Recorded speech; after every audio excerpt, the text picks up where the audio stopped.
My job was very clear that I was to stay in my room 24/7 Really? unless I was going to school.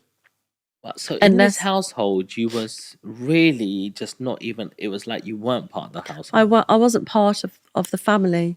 I think that's the right word. Oh my I God. wasn't allowed to make eye contact like we are now because girls were taught, and they still are, that you don't make eye contact with anyone. So my mannerisms was to keep my head down always and never look up.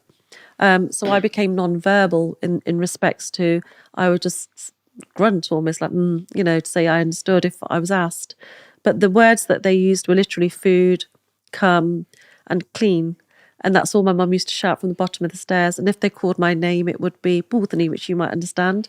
Like Means like ghost, witch or it means like a something? witch, like a Mm. possessed demon almost.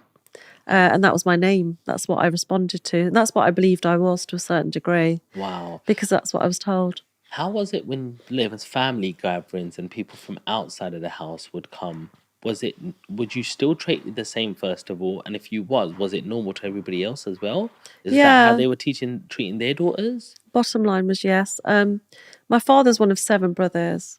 He didn't speak to some of his brothers, but the ones he did speak to all accepted that I was this, thing, not even a person to them. A lot of them didn't acknowledge me. And even now, somebody came forward that I shared a stage with on International Women's Day that I realised and she realised that I'm her bua, which means dad's sister, because her dad is my cousin brother, directly my cousin.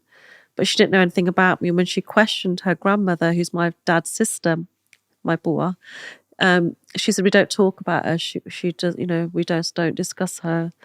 And she was really shocked that I had stood on stage and said this happens, and that I was directly related to her, and that she felt that more intensely because it was almost like a shunned topic. Nobody talks about it. She's nothing. She's nobody. She doesn't exist, even though we're blood.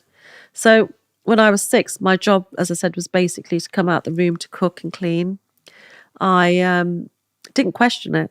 What was the relationship from woman to woman, mother to daughter like?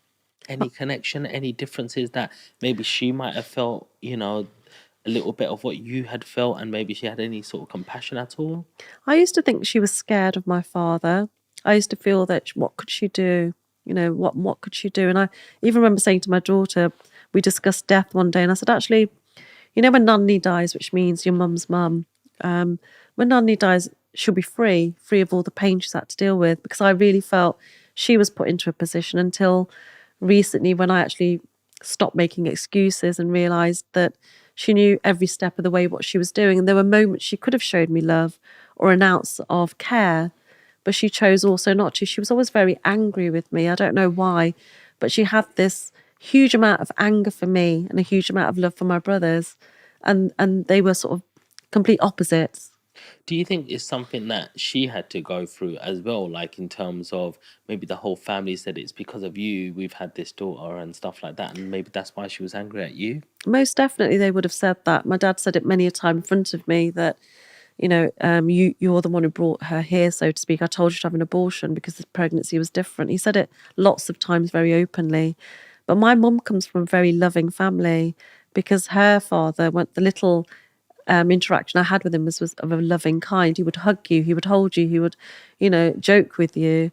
But she wasn't like that. And whether it was because they get married so young and she was married to my father at a very young age that she became the person that she was around, I guess.